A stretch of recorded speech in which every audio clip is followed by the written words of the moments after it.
Vivacité, ma radio complicité.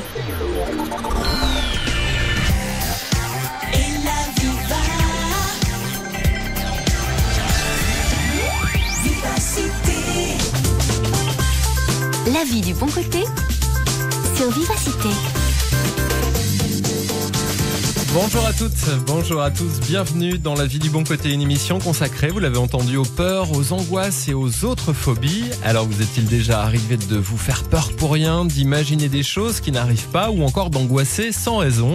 Un peu comme dans les dessins animés où l'ombre d'une souris projetée sur un mur fait soudain penser à un monstre horrible. Combien d'enfants hébergent des fantômes dans leur placard ? Combien de chimères sous le lit de nos enfants ? Il faut savoir que ce ne sont pas les événements que nous vivons qui font naître ces choses en nous, mais l'histoire que nous nous racontons. On apprendra cet après-midi avec notre invité que changer l'histoire que l'on se raconte est un bon moyen de changer notre rapport à la peur, à l'angoisse ou à la phobie. Bonjour Christophe Godefriot. Bonjour Thomas. Bienvenue dans La vie du bon côté. Vous êtes un invité régulier de cette émission. Vous êtes formateur, je le rappelle, en communication et praticien en PNL. La PNL, c'est la programmation neurolinguistique. Alors d'abord, c'est quoi la différence entre tous les termes que l'on évoque depuis tout à l'heure ? Quelle différence entre la peur, l'angoisse et la phobie ? Alors l'angoisse et la phobie sont des peurs. La peur au départ, c'est quelque chose de sain, c'est quelque chose dont on a besoin pour pouvoir vivre en sécurité, je dirais, puisque c'est quelque chose qui nous permet d'évaluer les situations de danger et éventuellement de se préparer soit à attaquer, soit à fuir. D'accord ? Ce qui n'est pas normal, c'est quand ça devient un petit peu récurrent ou quand on généralise cet apprentissage-là. Parce que c'est bien qu'un enfant ait peur des plaques électriques, parce qu'il sait qu'il va se brûler. C'est pas normal qu'à chaque fois qu'il voit une plaque électrique, il soit en souffrance. Donc la peur, c'est pas quelque chose de mauvais, mais quand ça devient un peu extrême, il faut commencer à s'interroger. Voilà, tout à fait. Donnez-nous un exemple de peur, de phobie, d'angoisse. Alors, peur, on en a plein des peurs, peur de rater les examens, peur de rater l'avion, par exemple. Au niveau angoisse, les angoisses, c'est tout ce qui est un petit peu sourd, tout ce qui reste. Par exemple, peur de ne pas réussir sa vie, peur de ne pas arriver au bout de l'année, justement, peur d'attraper une maladie, des choses comme ça. C'est vraiment tout ce qui concerne l'angoisse, en fait. L'angoisse, ça veut dire resserrement. Donc, c'est tout ce qui provoque en nous, au niveau du plexus solaire, cette espèce de resserrement, d'étau qu'on ressent. Et alors, phobie, les phobies, c'est tout ce qui est déclenché par une cause phobique, comme la peur des araignées, comme les peurs des serpents, par exemple. Oui, c'est ça. Comme la claustrophobie, comme la peur de la foule, comme la peur des hauteurs, des choses comme ça. Alors, la différence entre les deux, c'est que tout ce qui est angoisse, c'est plus profond, c'est plus sur le long terme. Alors que la phobie, en fait, ce qui se passe, c'est qu'on est mis en contact avec le déclencheur, la réaction est immédiate. Dans les trois cas, c'est handicapant à des degrés qui sont différents aussi. Ça peut vraiment être très handicapant, oui, tout à fait. Est-ce qu'on est dans le bon timing là, à l'approche des vacances, de se dire tiens, pourquoi pas s'en occuper pendant que je serai en repos, un peu plus détendu ? Alors oui, d'abord c'est bien parce que on sera peut-être moins en contact avec des anxiogènes, avec des facteurs de peur. Mais au niveau des vacances, on peut aussi générer des peurs. Peur des méduses, par exemple, sur la plage. Peur de rater l'avion ou le train. Peur de ne pas arriver à tout mettre dans la voiture, peur que la réservation qu'on a faite ne soit pas effective et qu'on arrive là-bas et qu'on n'ait pas l'appartement. Plein de choses comme ça, quoi. Et vous, quelles sont vos peurs, vos angoisses, vos phobies ? Comment faites-vous ? Comment avez-vous fait pour vous en débarrasser ? Angoisse, peur, phobie, s'en libérer pour s'ouvrir à la vie, c'est donc parti. Pour participer à l'émission jusqu'à 15h30, le téléphone tout d'abord, 070 23 33 23, le SMS au 30 63 50 centimes, et vous allez voir, comme d'habitude, jusqu'à 15h30 avec notre invité, on prend la vie du bon côté. De 14h à 15h30, la vie du bon côté, c'est sur Vivacité.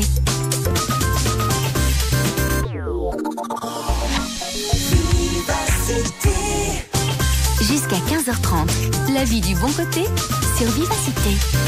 Peur, angoisse, phobie, vous est-il déjà arrivé de vous faire peur pour rien à quelques jours des vacances ? Vous angoissez parce que... Dites-nous, venez me dire pourquoi, par exemple, par SMS ou par téléphone. Avant de vous accueillir sur l'antenne, Christophe, est-ce qu'il y a un profil type de celles et ceux qui peuvent être sujets à ces peurs, à ces angoisses, à ces phobies ? Est-ce qu'il y a un terrain plus fertile que d'autres ? Alors on est tous sujets plus ou moins à des peurs. C'est pas les mêmes peurs pour tout le monde évidemment, mais on est tous plus ou moins sujets à des peurs. Et c'est par rapport à, entre autres, à notre expérience. C'est-à-dire qu'on a à certains moments de la vie des situations qui sont critiques, qu'on vit pas bien, et puis on va généraliser cette expérience, cette peur, je dirais, à toutes les situations qui, d'une manière ou d'une autre, apportent des points de ressemblance. Ça, ce sont les causes de la naissance d'une peur, d'une phobie ou d'une angoisse. Tout à fait. Les parcours de vie que l'on aura l'occasion de détailler cet après-midi. On va parler de vos expériences, de vos peurs et de vos angoisses. La première à intervenir, c'est vous, Sylviane. Soyez la bienvenue. Bonjour, Sylviane. Bonjour, Thomas. Alors, on vous écoute avec notre invité. Vous avez peur des rats, des souris et des oiseaux. Oui. Racontez-nous. J'adore les oiseaux. J'aime bien de les voir voler. Mais dès qu'ils sont à terre ou qu'ils volent à ma proximité, j'en ai une frousse bleue. Qu'est-ce que ça vous évoque? Qu'est-ce que ça provoque? Et d'après vous, pourquoi vous avez cette peur-là? Je ne sais pas. J'ai cette peur-là depuis que je suis toute petite. Bonjour Sylviane. Bonjour. Qu'est-ce qui risque d'arriver si un oiseau vole près de vous? S'il y a un oiseau qui vole près de moi, je m'en cours. J'ai une peur bleue. C'est l'horreur. Je ne sais pas expliquer. C'est vraiment une très grosse peur que l'animal vienne sur moi et tout. C'est l'horreur. Si l'animal vient sur vous, qu'est-ce qui risque de vous arriver à vous? J'hurle. Oui, ça j'ai bien entendu que vous aviez peur et que vous hurliez, mais dans les faits, donc si l'oiseau vient sur vous, qu'est-ce qui va se passer? Qu'est-ce qui risque d'arriver si l'oiseau vient sur vous? Concrètement, la peur, elle est liée à quoi? Ça veut dire si cet oiseau vient vous toucher, qu'est-ce qu'il va vous apporter de mal, en quelque sorte? C'est son plumage qui me fait peur et le bruit de ses ailes qui volent. C'est lié au bruit plutôt? Je crois que c'est le bruit qui fait ça. Mais bon, les rats et les souris, ce n'est pas le bruit. C'est vraiment, ça c'est le toucher, c'est vraiment la répugnance. Et comme j'habite à la campagne et que j'ai un petit chat super chasseur, il me ramène des bestioles à l'intérieur, tout fier et tout. Et comment vous faites du coup pour vous en débarrasser de ces bestioles une fois qu'elles sont du côté de chez vous? Soit j'appelle un voisin. C'est vrai? Oui. Ou alors c'est les grands moyens quand j'ai vraiment personne et que mes petits-enfants sont là et que je ne peux pas faire trop la chochotte, je vais dire comme ça. Alors je prends une pelle, je prends un râteau et je vais chercher tout ça et je mets la bête dehors, quoi. Je pense, Sylviane, qu'on est face à deux choses différentes. Les oiseaux, effectivement, c'est le bruit, et là, probablement que ça fait écho à une expérience dans votre petite enfance. Au niveau des souris et des rats, pas forcément, parce que ils véhiculent ce qu'on appelle un archétype. C'est-à-dire que dans nos sociétés, on a toujours considéré que les rats, que les souris étaient vecteurs de maladies. Et donc, c'est bien ancré dans notre inconscient depuis des générations. Et donc, effectivement, ils véhiculent depuis le Moyen-Âge une image négative. Saleté, de maladies et tout. Je ne sais pas, dès que je les vois, pourtant ce sont des toutes petites bêtes, mais... Qu'est-ce que l'on peut conseiller, Christophe, à Sylviane concernant cette triple peur, rat, souris, oiseau? Alors si elle veut prendre ça en charge, si elle en a marre, si c'est trop pesant, il y a plein de gens qui vivent avec, parce que les situations anxiogènes sont pas forcément au quotidien ou sont pas forcément où on les contrôle et c'est pas trop grave. Mais quand vraiment on veut s'en débarrasser, les phobies c'est quelque chose qui se traite facilement. En fait, on va chez un praticien en PNL, chez un hypnothérapeute. C'est des gens qui travaillent sur le même protocole, sauf qu'en hypnose, on va travailler en état de relaxation et que ça va permettre de contourner les barrages du conscient. Mais en fait, en une séance, on peut très très bien vous débarrasser de ce genre de phobie et après 3-4 séances pour consolider. Mais dans le principe, ce qu'on va faire, c'est un petit peu le principe de la mousse au chocolat. C'est-à-dire que, vous savez comment on fait une mousse au chocolat, Sylviane? Oui, bien sûr. Eh bien, on va prendre tous les ingrédients. Et puis, ce qui se passe, c'est qu'on va les mettre dans la casserole. On va prendre les œufs et on va séparer le blanc du jaune. Donc, on va retirer un petit peu, on va vous retirer de la situation anxiogène.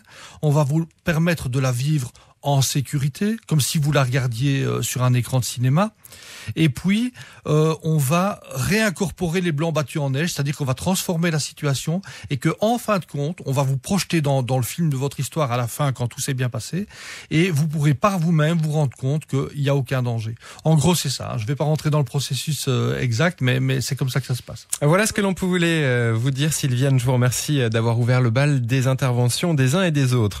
Ramona, elle nous a écrit au 30 63 et un message dans lequel je me reconnais également. Ramona qui nous dit: bonjour, je n'ai jamais pris l'avion mais j'ai une peur terrible de ne pas pouvoir gérer les choses. Je crois que je paniquerai le jour J. Qu'est-ce que je pourrais faire pour me dépasser et sortir de tout cela? Alors, la première chose à faire, c'est de savoir quelle est la valeur qui est, je dirais, mise en question par cette peur. Ça veut dire que vous avez peur, Ramona, ok. Si vous focalisez sur la peur, évidemment, vous allez paniquer vite. Maintenant, qu'est-ce qui est important pour vous? Qu'est-ce qui est important pour vous et qui est menacé dans le fait que vous prenez l'avion? Est-ce que c'est votre désir de garder le contrôle? Est-ce que c'est le fait d'être dans un espace fermé? Ça peut être tout ça. Donc, ça peut être un désir de liberté, ça peut être un désir de contrôle. Eh bien, moi, ce que je vous invite à faire dans un premier temps, c'est à mettre votre focus, votre attention sur le désir et pas sur la contrainte, pas sur la peur. C'est-à-dire, le désir? C'est-à-dire que si mon désir, c'est un désir de liberté, par exemple, eh bien, dans ma tête, je peux très très bien me raconter une histoire. Je peux très très bien visionner un espace ouvert. Je peux très très bien ressentir le vent frais qui vient me toucher et me caresser le visage. En fait, ce qui est particulier, c'est que les choses n'ont pas besoin d'exister pour être efficaces. En gros, ce que vous êtes en train de nous dire, c'est qu'il faut, alors dans le cadre Ramona ou du mien d'ailleurs, puisque on va être très honnête, moi j'ai cette phobie-là aussi, se créer son propre univers dans l'avion, c'est ça que vous êtes en train de nous dire, et pas forcément rapporter à son cerveau l'univers que l'on voit avec ses yeux. Alors je vais vous expliquer un truc. Votre peur, c'est un mensonge que vous vous racontez. Ouais, j'aime bien aussi des fois me leurrer. Ouais. Alors, qu'est-ce qu'on va faire? On va remplacer un mensonge par un autre mensonge. Mais celui-là, il vous fait du bien. Oui, c'est exactement. Ouais. Comme quoi, il y a des mensonges qui font du bien aussi. Si vous aussi, vous avez cette peur de l'avion, venez l'exprimer sur l'antenne. Évidemment, il n'est pas question que de cela. Si vous avez d'autres peurs, d'autres angoisses, d'autres phobies, on en parle jusqu'à 15h30 en essayant évidemment d'avancer et de vous proposer quelques conseils, voire des solutions. Vous le savez, il y a deux moyens pour ce faire. Il y a le téléphone 070 23 33 23 et puis également vous pouvez nous écrire si vous n'avez pas envie d'intervenir sur l'antenne par SMS au 30 63 50 centimes. Bel après-midi, on marque une pause, musique.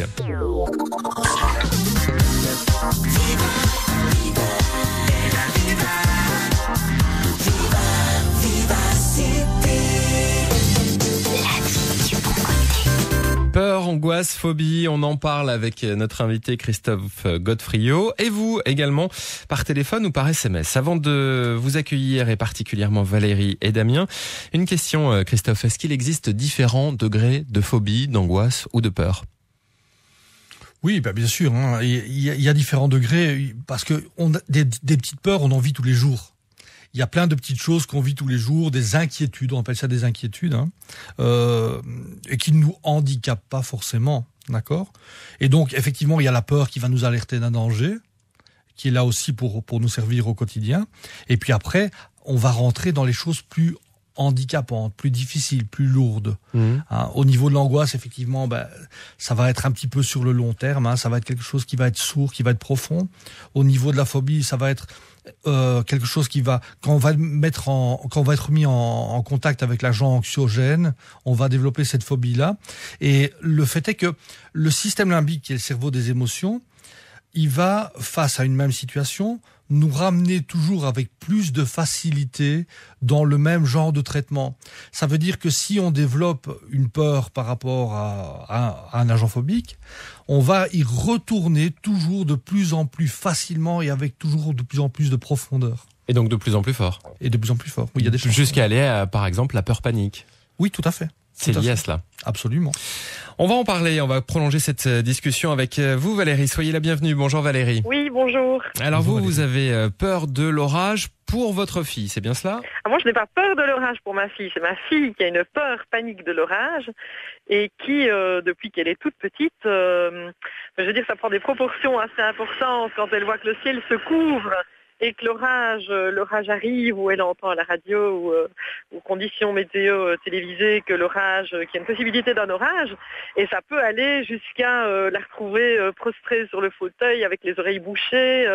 Elle peut même avoir de la température parce qu'elle panique tellement que que je veux dire, elle se rend malade. Donc elle ne mange pas, elle ne parle plus ou elle pleure. Elle nous demande de rentrer à l'intérieur si le ciel commence à se couvrir. Et c'est elle qui a une peur panique de l'orage. On a évidemment expliqué, on a tenté par tous les moyens de la raisonner, de lui expliquer qu'il n'allait rien à lui arriver, mais on est obligé de fermer toutes les fenêtres, de fermer les portes, même s'il fait chaud et qu'il y a 2 gouttes, et dès qu'elle voit qu'un orage gronde et qu'elle entend un coup de tonnerre. D'accord. C'est déstabilisant parce que maintenant elle commence à grandir, et si on n'est pas ensemble... je sais que je commence à avoir peur pour elle, parce que je connais les états dans lesquels elle peut se mettre quand elle a peur. On va laisser répondre Christophe. On est dans l'irraison, là, pour le coup. Ah oui, on est dans la panique. Et alors, à ce moment-là, c'est effectivement le cerveau des instincts, le cerveau reptilien qui reprend les commandes. Et on n'a plus un comportement rationnel. Alors, ce qu'il faut faire, c'est remonter jusqu'aux émotions, jusqu'au déclencheur, et aller travailler à ce niveau-là. Alors, votre fille, Valérie... qu'est-ce qui lui fait peur? Est-ce que c'est le fait de voir les éclairs ou est-ce que c'est le fait d'entendre le tonnerre? Je pense, c'est une association des deux à mon avis, mais c'est plus le bruit. C'est plus le bruit, ok. Alors, ce qui peut être chouette, c'est quand vous avez un moment avec elle, c'est par exemple, quand il y a un orage, essayer de mettre de la musique classique assez fort.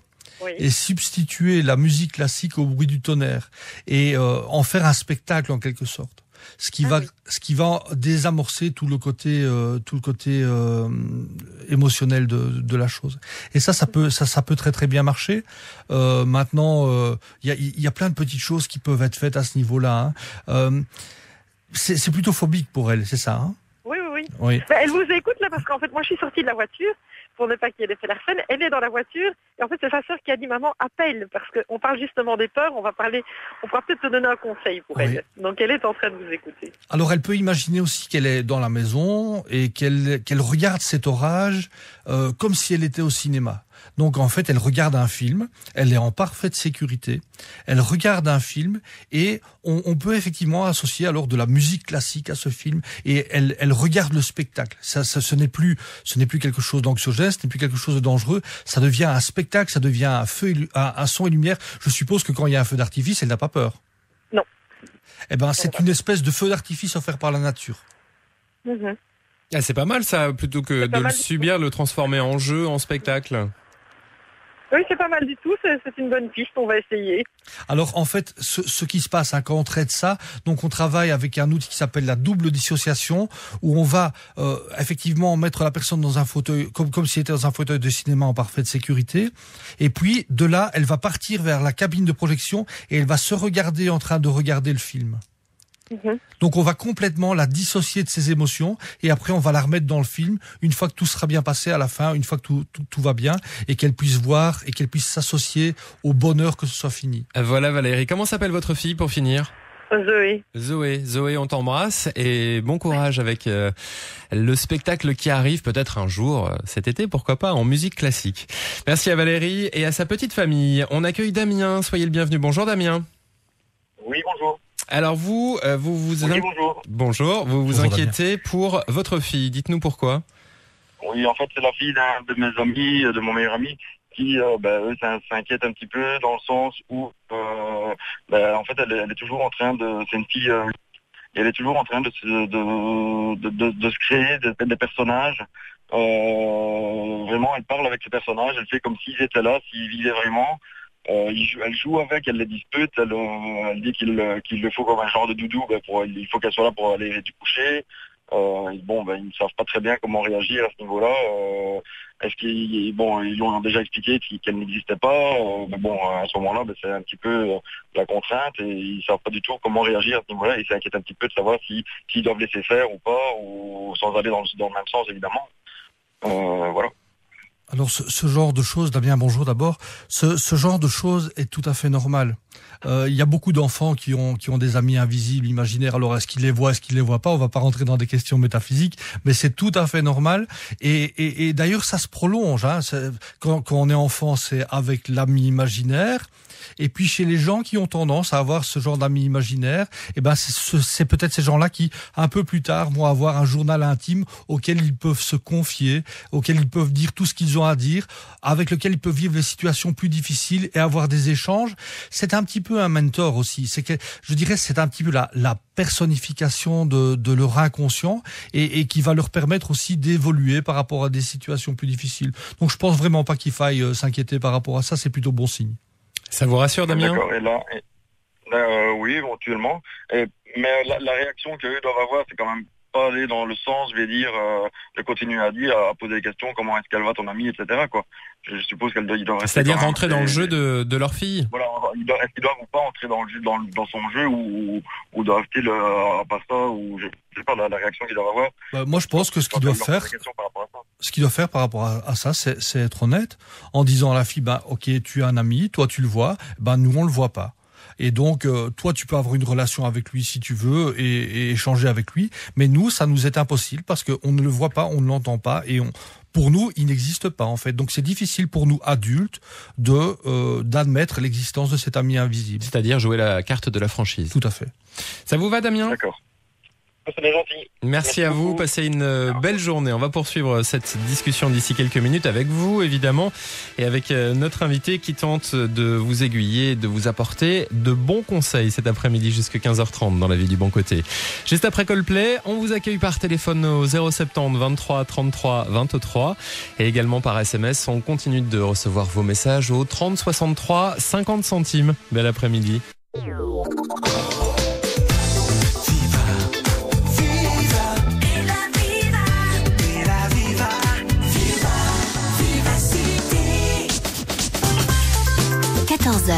15h30, la vie du bon côté. Peur, angoisse, phobie, c'est le sujet de notre discussion cet après-midi jusqu'à 15h30. Avant de vous accueillir, on aura Bouziane et Marguerite qui se préparent d'ici quelques secondes. J'avais envie de vous demander, Christophe, est-ce que les peurs, les angoisses, les phobies, tout cela c'est héréditaire ? Alors il y a une partie des peurs, des angoisses et des phobies qui est héréditaire. C'est tout ce qui est justement lié, comme on disait tantôt, aux archétypes comme les rats, les souris, les serpents. Le fameux serpent biblique qui véhicule depuis des milliers d'années une image négative. Et donc cette image, elle se transmet un petit peu de génération en génération. On a appris de ses parents que c'était dangereux, que c'était pas bon, que c'était mauvais. Et donc, de par ce qu'ils ont dit ou de par la façon dont ils ont réagi quand ils ont été en contact avec ce genre d'archétype, puisqu'ils sont des autorités pour nous, ils sont des référents pour nous, on va intégrer cette peur, intégrer cette peur-là, quoi. Donc, si mes parents avaient peur, mes grands-parents, mon frère, etc., il est normal que j'ai peur aussi. Alors, normal. Et logique, on va dire. Logique, oui. C'est pas forcément normal parce que si c'est vrai que les rats véhiculaient des maladies au Moyen-Âge, c'est encore vrai sans doute pour les rats d'égout, mais les petits rats de laboratoire qu'on voit dans les cages, ils sont pas plus dangereux que les hamsters. Autre question, cette fois sur la page Facebook de la vie du bon côté, celle de Sophie qui nous dit ceci: comment faire lorsque l'on a peur de choses absurdes et qu'on s'en rend compte, mais que la peur est plus forte? Ça rejoint un peu un autre message qu'on a eu et que j'ai pas encore lu, qui disait, je sais plus comment c'était formulé, mais en gros, j'ai peur d'avoir peur. Tout à fait. Donc là, on est vraiment dans l'angoisse. On est dans le resserrement, peur d'avoir peur ou peur de choses absurdes. On est vraiment dans l'angoisse. Et donc, ce qu'il faut faire à ce moment-là, c'est regarder comment on a codé l'expérience. Ça veut dire quoi? Ça veut dire qu'on va essayer de se plonger dans cette peur et voir au niveau d'image, tiens, est-ce qu'on se voit dans l'image ou est-ce qu'on se voit pas? Si on se voit, on est dissocié. Si on se voit pas, on est dans l'histoire, on est associé. Est-ce qu'il y a des sons? Est-ce qu'il y a des sensations physiques? Est-ce qu'il y a des lumières, des couleurs, des choses comme ça? Et en modifiant les paramètres, c'est-à-dire en mettant par exemple les paramètres d'un bon moment, puisqu'on codifie toutes les expériences. Donc si on repère les paramètres d'un bon moment et qu'on les transfère sur une peur, ça va neutraliser la peur. D'autres questions, d'autres peurs, d'autres angoisses avec vous, Bouziane. Soyez le bienvenu, bonjour. Oui, bonjour Thomas. Voilà, j'aimerais bien intervenir et dire ce que l'angoisse ma femme concernant la phobie. Donc, ma femme, il a un grave problème avec les chats et les chiens et les souris. Et le pire, c'est que il n'ose même pas regarder un chat à la télévision, par exemple, un chat ou un félin, rien que aller sa photo comme ça lui fait peur et il commence à se gratter. Et dernièrement, comme je dis à votre collaboratrice, il y avait un chat qui s'est mis en dessous de son véhicule. Il a abandonné son véhicule, il voulait même pas monter dedans. Mais qu'est-ce que ça lui fait concrètement? Elle part dans un état de panique, elle dit des choses qui lui rappellent peut-être... il crie, mais si on la pousse un petit peu vers l'animal, c'est terriblement, il griffe, il peut même faire mal, il m'a fait mal à plusieurs reprises. Et j'ai ma voisine ici qui a un chien vraiment hyper sympa, tortue, il n'y a plus moyen de s'approcher. Donc la voisine le sait très bien, si il voulait dire bonjour, il n'a qu'à soi-disant rentrer son chien. Et quand on va soi-disant chez les amis, les amis, s'ils ont un chat ou un chien, ils sont obligés de le fermer quelque part. Sinon, il n'y a plus moyen de rentrer chez eux, quoi. Alors, Bouziane, on va laisser répondre Christophe. Qu'est-ce que vous inspire ce témoignage? Probablement que cette dame a vécu une expérience traumatisante dans sa petite enfance avec un chat ou un chien. En fait, elle ne différencie plus les deux. C'était peut-être un chat, c'était peut-être un chien. Elle a associé les deux animaux. Je connaissais une personne qui avait un petit peu le même type de comportement. Elle avait été enfermée par un de ses frères quand elle était petite dans un poulailler. Et donc, elle avait développé une phobie de tout ce qui était à plumes. Ouais. Tout ce qui était à plumes. Et donc, voilà. Donc, quand on est enfant, il se passe des choses. On va rentrer dans l'expérience beaucoup plus fort. Quand on est enfant, on n'a pas le recul qu'on a quand on est adulte, évidemment. Donc, on va rentrer dans l'expérience beaucoup plus fort. Et après, on va généraliser cette expérience. Donc, si une fois ça a été mauvais, après, toutes les situations qui ressemblent à celle-là, ou tous les animaux qui ressemblent à ceux-là, sont aussi mauvais que le premier. Bouziane, est-ce que vous savez si votre femme a eu ce type d'expérience étant plus jeune? Franchement, à ma connaissance, non. Elle ne se souvient pas non plus. Et pour le moment, j'avoue que je suis à la recherche d'un remède pour pouvoir, parce que je vous dis, comme j'ai dit à votre collaboratrice, par moment, on est sur le marché ou en ville.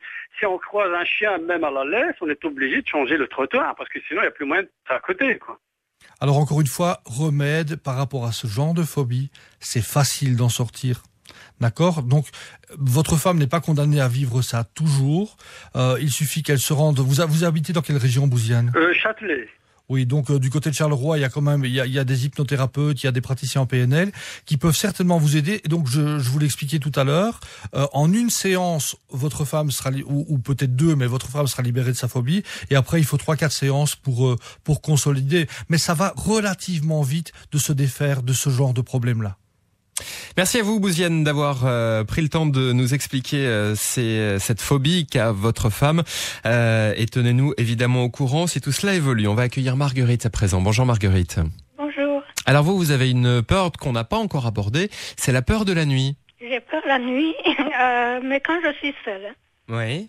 Et j'ai tellement peur que pour aller aux toilettes, c'est une épreuve, quoi. Et parce que vous vous dites quoi dans ces moments-là où vous êtes seule Je me dis qu'il y a peut-être quelqu'un dans le couloir qui serait rentré.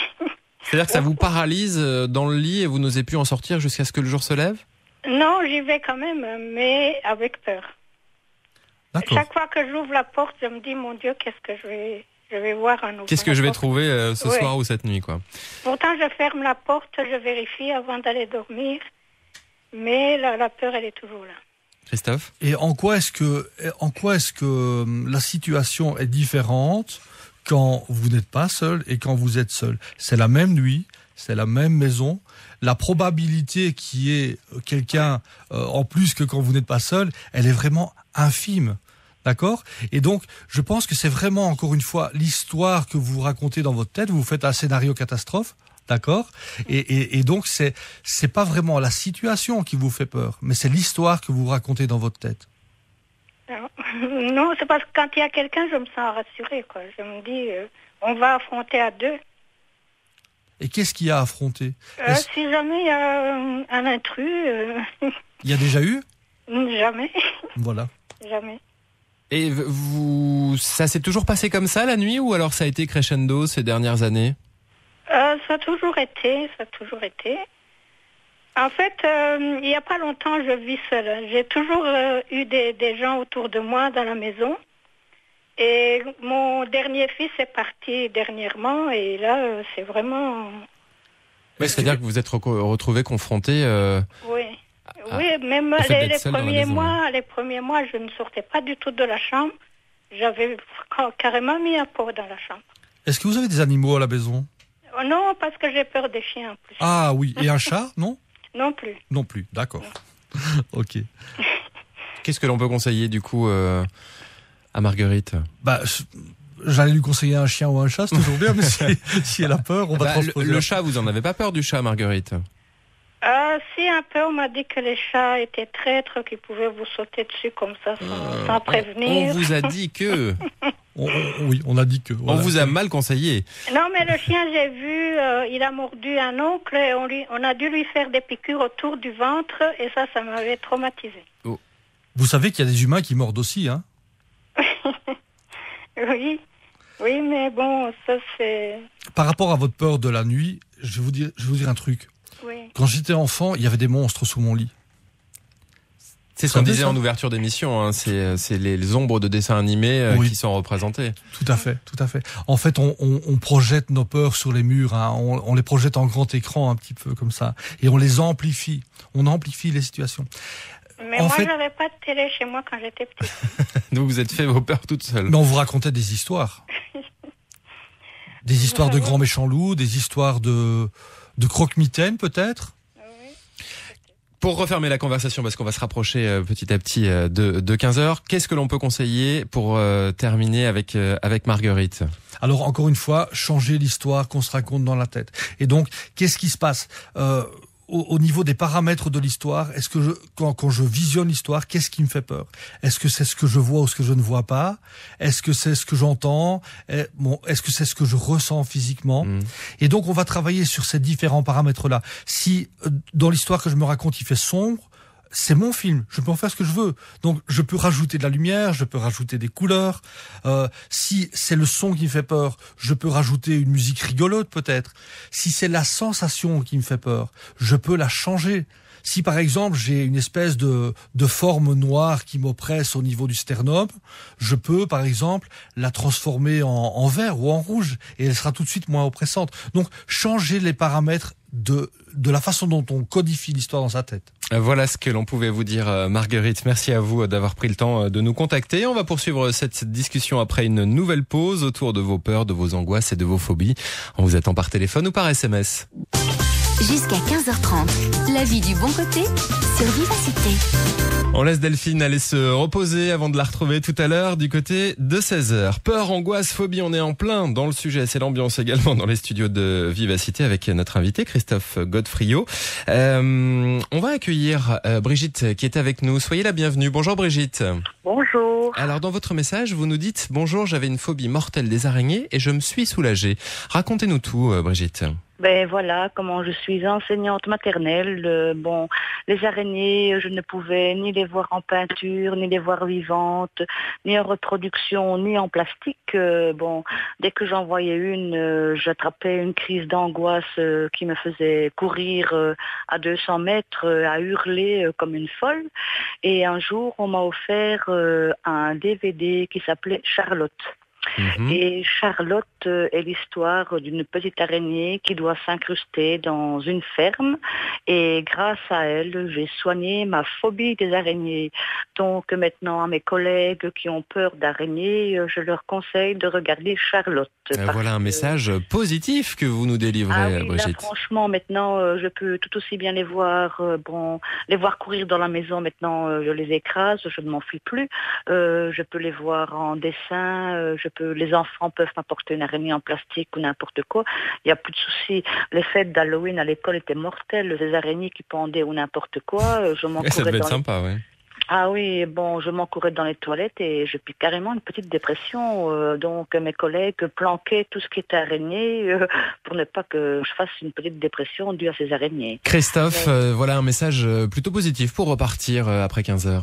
Très chouette, effectivement, Brigitte. Ben voilà, vous avez changé l'histoire que vous racontiez dans votre tête par rapport aux araignées. C'est vraiment ça, c'est vraiment changer l'histoire, et quand on se raconte une histoire différente, l'interaction est différente. Merci Brigitte, c'est d'avoir pris le temps de nous écrire cet après-midi et de nous donner comme ça votre conseil à vous, les aventures de Charlotte, donc cette petite araignée qui vous a aidé à surmonter cette phobie, c'est ça ? Tout à fait. Parfait. Christiane est avec nous, bonjour Christiane. Bonjour. Alors vous avez peur de l'eau ? Oui. Je vous écoute. Bien, disons que j'adore aller nager, mais j'ai toujours cette peur de l'eau, cette peur de couler. C'est vraiment une angoisse quand je suis vraiment dans la grande profondeur. Alors qu'est-ce que l'on peut répondre, Christophe, à Christiane ? Oh, mais je pense que c'est une peur qui remonte à il y a longtemps. Je rigole parce qu'en fait, on va tout dire. C'est ma maman. Bah voilà, votre maman qui a peur de l'eau. Je suppose que vous la conseillez au quotidien tout de même. Alors, elle a appris à nager très très tard. Effectivement, enfant et même adulte, elle nageait qu'avec une bouée. Et donc, elle a appris à nager très très tard. Mais maintenant, elle nage très très bien, quoi. Il y a plus de problème. Bon, elle a encore une petite peur, mais c'est vrai que il a fallu. Ça a mis longtemps pour surmonter ça. Elle a réappris à nager, je pense, à 45-50 ans, quelque chose comme ça. Et donc, bah oui, il y a encore des petites appréhensions, mais ceci dit, elle va à la piscine et elle se débrouille très très bien. Et donc, vous nagez correctement, Christiane ?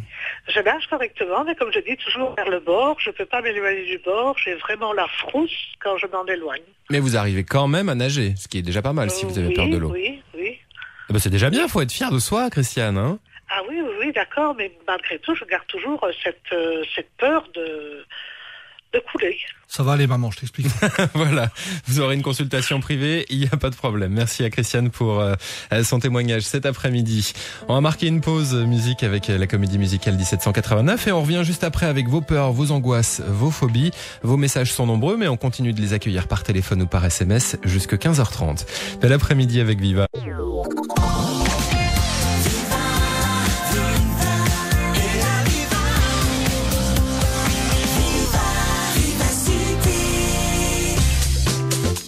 La vie du bon côté. Vos peurs, vos angoisses, vos phobies, on en discute jusqu'à 15h30 avec Christophe Godefriot, formateur en communication et praticien en programmation neurolinguistique. Christophe, il y a aussi des petits trucs qu'il faut avoir dans un petit coin de sa tête qui peuvent nous servir. Ah, un petit truc bien sympa, tiens. On va repenser à quelque chose qui nous a entraîné un fou rire. Quelque chose qui nous a fait rire très très fort et vraiment jusqu'à perdre le contrôle. Un gros fou rire. On va repenser au sujet d'un gros fou rire là. Et puis on va se laisser embarquer. On va se laisser embarquer dans ce fou rire. On va commencer à rigoler vraiment franchement, de plus en plus franchement, jusqu'à vraiment éclater. Et au moment où on est bien dans le fou rire, on repense à l'objet de sa peur. Et à ce moment-là, tous les paramètres vont changer et ça va complètement neutraliser. Donc ça modifiera la perception que l'on a de notre peur. Absolument. Voilà pour les petits trucs de Christophe Godefriot cet après-midi. Bonjour Ariane. Oui, bonjour. Alors vous avez une peur qu'on n'a pas encore évoquée jusqu'à maintenant, la peur de rentrer chez vous. Oui, c'est très handicapant parce que je pars très tôt le matin travailler. Le midi, je n'arrive pas à rentrer du tout. Et le soir, je rentre presque comme une voleuse. Je rentre, je m'enferme et je ne veux voir plus personne. Qu'est-ce qui se passe, Ariane ? Qu'est-ce que vous racontez comme histoire dans votre tête ? Dans ma tête, j'ai reçu quelques mauvaises nouvelles, style décès, maladie, vous voyez, le quotidien, ce que les gens devraient être à même de supporter, mais moi je n'y arrive plus, Et vous avez généralisé l'expérience et vous l'avez associée à votre chez vous. Voilà, exactement, oui. Alors, dites-vous une chose, c'est que les mauvaises nouvelles, elles peuvent arriver n'importe où. Chez vous, c'est un endroit de bien-être, un endroit de sécurité. C'est peut-être l'endroit où vous êtes le mieux à même de recevoir des mauvaises nouvelles, je dirais, dans de bonnes conditions. Il vaut mieux les recevoir peut-être là qu'ailleurs. Alors, refaites de chez vous un lieu de sécurité, votre chez vous, votre endroit de prédilection. Chez vous, ce n'est pas l'endroit où vous recevez des mauvaises nouvelles. Chez vous, c'est l'endroit où vous êtes en sécurité et parce que vous êtes en sécurité, ça vous permet aussi de recevoir des mauvaises nouvelles. Oui. J'ai également la phobie des médecins aussi, c'est pareil, il y a plusieurs choses qui sont très très difficiles à gérer. Donc voilà, je ne comprends pas. Il y a 2 ans en arrière, je n'avais peur de rien et puis voilà, maintenant ça plonge, tout vient en même temps. en fait. Voilà. Ça arrive parfois quand on vit une situation émotionnelle difficile. Alors à ce moment-là, on va focaliser sur certaines choses et on va cristalliser toutes ces peurs, toutes ces tensions sur certains sujets. Alors c'est inconscient. C'est pas vous qui avez choisi sur quoi vous avez cristallisé ces peurs. C'est l'inconscient qui choisit en fonction de certains paramètres qu'on maîtrise pas toujours. Mais dites-vous bien une chose, comme je l'ai déjà dit aux auditeurs précédents, si vous voulez en sortir, si vous voulez sortir de ces phobies, de ces peurs, vous n'en êtes pas prisonnière, il y a des moyens d'en sortir et entre autres aller voir un praticien en PNL ou un hypnothérapeute qui apporteront rapidement des solutions à ce problème. Merci beaucoup Ariane pour votre témoignage cet après-midi. On accueille à présent Chico, soyez le bienvenu. Oui, bonjour. Alors vous souffrez d'un problème de claustrophobie? Écoutez, oui, depuis déjà pas mal d'années, donc à l'âge de 18, 19, 20 ans, je prenais l'avion sans problème. Je pouvais être enfermé dans une pièce avec les portes fermées, même à clé. Et là maintenant, depuis plus de 15 ans, je n'ose plus prendre l'avion. Et c'est même triste parce que je dois prendre la voiture 2500 km pour aller en Espagne. Et c'est triste parce que je fais subir à la famille quand même 2 jours de trajet. Et je me dis que s'il y aurait une solution pour ce problème-là, or, je vous dis, je n'avais pas ce problème il y a 15-20 ans, quoi. Chico, j'ai une bonne nouvelle. Il y a une solution. J'étais moi aussi claustrophobe avant et je m'en suis débarrassé avec un des protocoles que je vous ai expliqué tout à l'heure et je vais vous expliquer exactement comment j'ai fait. En fait, ce problème de claustrophobie, il m'est arrivé alors que j'étais en train de travailler dans un vide ventilé, donc j'avais pas beaucoup d'espace et à un moment donné, j'ai eu l'impression que j'étais coincé. Et donc par la suite, à chaque fois que j'étais dans un endroit plus ou moins fermé, je commençais effectivement à attraper des sueurs, à respirer difficilement, je me sentais pas bien. Vous savez comment ça va. Et en fait, ce que j'ai fait, je me suis assis un jour dans mon fauteuil et je me suis projeté le film sur le mur devant moi. Je m'imaginais dans ce vide ventilé et puis j'ai commencé par accélérer l'image. Alors en accélérant l'image, évidemment, j'avais l'air d'un coup d'une grosse chenille qui se débattait. Ça commençait déjà à devenir un petit peu rigolo. Ça m'a permis déjà à prendre un petit peu de distance. Mais c'était pas suffisant. Et donc après, j'ai ajouté une musique rigolote, une musique de cirque, une musique un petit peu rigolote à ce film-là. Et là encore, ça m'a permis de prendre une certaine distance. Et puis après, je me suis projeté à la fin du film et je me suis vu en train de m'aider à sortir du vide ventilé, un petit peu comme si je me donnais la main et si je me tirais dehors. Et depuis, je n'ai plus ce problème de claustrophobie. Et donc, par cette technique qui s'appelle la double dissociation, il est tout à fait possible très rapidement de sortir de problèmes de phobie. Les problèmes de phobie, c'est des problèmes très faciles à résoudre. Par contre, on reste avec en se disant, je suis prisonnier de ce truc pour le reste de ma vie. C'est ce que je me suis dit aussi. À un moment donné, je me suis dit, pour le reste de ma vie. Désespéré comme situation. Oui, tout à fait. Parce que quand on est dedans, c'est tellement intense, tellement fort. On se dit jamais je vais pouvoir sortir de ça. Au mieux, je pourrais apprendre à vivre avec. Eh ben non, c'est relativement facile d'en sortir. Voilà pour la bonne nouvelle, Chico. Merci à vous d'avoir pris le temps de témoigner cet après-midi sur l'antenne de Viva. Au 3063, on a un message qui va nous faire partir un peu sur une autre... on va rester dans la thématique évidemment peur, angoisse, phobie, mais avec un point particulier. On me dit ceci, mon compagnon souffre d'angoisse qui tourne vers l'hypocondrie. J'essaye de le rassurer en vain. Comment faire? Merci. Et là, je pense qu'on va aborder une autre notion, Christophe. Alors oui, on remarque qu'effectivement, même si c'est relativement facile de se débarrasser d'une peur, on remarque que tout le monde n'y arrive pas. Et pourquoi est-ce que tout le monde n'y arrive pas? Eh bien, tout simplement parce que, au niveau de l'inconscient, il nous a pas provoqué cette peur pour rien. Et parfois, il y a certains bénéfices secondaires à rester dans cette peur. Par exemple, la peur de rester seul, ça peut appeler chez les autres l'envie de nous prendre en charge, de nous aider. La peur d'être malade, ça peut, ou le fait d'avoir l'impression qu'on va attraper toutes les maladies, ça peut générer chez l'autre des marques d'attention. Et les marques d'attention, on sait bien que c'est quelque chose dont on a vraiment un besoin essentiel pour vivre. Et donc, dans la petite enfance, à un moment donné, l'inconscient, il a dit, tiens, quand je suis malade, ça marche, on s'occupe de moi. Et donc, on met en place des stratégies par rapport à ça. Évidemment, c'est pas volontaire, encore une fois. On va pas dire, je vais décider d'être malade parce que comme ça, on reproduit à son insu le schéma que... Voilà, on a une stratégie qui marche, qui nous permet d'attirer de l'attention. L'inconscient va généraliser cette stratégie et va à chaque fois, évidemment, comme tout à l'heure, le système limbique nous amène toujours dans les mêmes expériences de plus en plus fort. Donc on va toujours pousser plus loin l'expérience et pousser plus loin le type de pathologie, de manière à toujours attirer l'attention, à ce qu'on ne s'habitue pas quelque part. On peut en sortir aussi de ce schéma-là reproductif. Tout à fait, on peut en sortir. C'est la bonne nouvelle. Au 30-63, on me dit j'ai des angoisses au quotidien, je ne sais plus prendre l'auto, ni rester seul à la maison, ni aller au magasin. J'ai tout le temps des angoisses et je voudrais bien guérir. Ça fait 10 ans et je n'ai jamais trouvé quelqu'un, à part qu'on me donne des médicaments. Petit commentaire, là aussi, on est dans cette notion de bénéfice secondaire ou c'est encore un peu différent ? Alors c'est possible qu'on soit effectivement dans cette notion de bénéfice secondaire. Je connais pas cette personne évidemment, mais de toute manière, encore une fois, il y a possibilité d'en sortir sans médicaments. 14h, 15h30, la vie du bon côté. Quasiment la fin de cette émission dans un peu plus de 5 minutes. On va refermer donc notre discussion autour des peurs, des angoisses et des phobies, avec encore différentes interventions qui sont à suivre. Mais juste avant, Christophe, on avait envie quand même de rappeler le principe qu'il faudra retenir de cette émission, on va le dire ça comme ça. Le principe, évidemment, c'est que une médaille a toujours deux faces, une pièce a toujours deux faces. Et donc, d'un côté, il y a la peur, de l'autre, il y a le désir. Si on a une peur, c'est que de l'autre côté, il y a un désir. Il vaut toujours mieux mettre son focus, son attention sur le désir que sur la peur. Pourquoi ? Eh bien, parce que plus on va mettre son attention sur la peur, sur les contraintes, et plus on va se fragiliser, plus on va donner de l'importance, plus on va donner de la puissance, plus on va donner la force à cette peur. Voilà ce qu'il faut méditer après avoir écouté cette émission. Les 2 dernières interventions avant 15h30. Bonjour Eric. Bonjour. Alors vous êtes chauffeur professionnel et vous avez quoi ? Une peur, une angoisse, une phobie ? C'est-à-dire que c'est l'angoisse d'être passager, en fait. J'ai pas confiance en la personne qui conduit le véhicule quand c'est pas moi qui le fais. Et donc, ça vous met dans une situation inconfortable quand vous êtes sur le siège passager ? Oui, c'est ça, oui. Ok. Christophe ? Quel que soit le véhicule, Eric ? Oui, quel que soit le véhicule, en fait, ouais. En fait, c'est, je pense, aussi lié à une peur ou en tout cas à un désir de garder le contrôle, non ?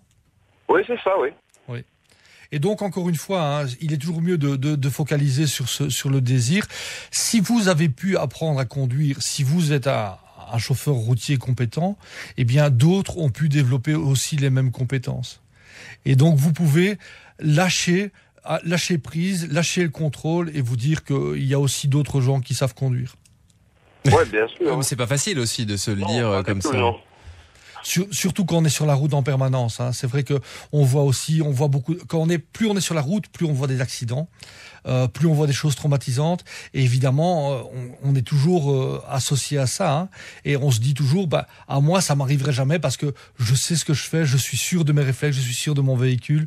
Mais on n'est pas sûr des autres, par contre. Il n'y a pas un petit exercice que Eric pourrait faire quand il est sur le siège passager pour essayer de se détendre sur la route ?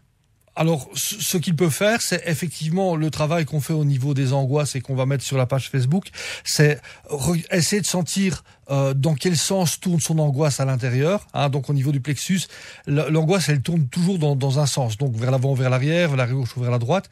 Regardez dans quel sens elle tourne et mettre des flèches rouges dans ce sens-là, et puis la sortir, un petit peu comme si on sortait une boule de son estomac, la sortir, la faire tourner dans l'autre sens et mettre des flèches bleues, et puis la remettre à l'intérieur. Et vous allez voir que ça va complètement modifier le rapport à l'expérience et complètement changer le ressenti. Voilà Eric, ce que l'on peut vous conseiller. Je suis désolé, on doit faire rapidement car on se rapproche de 15h30.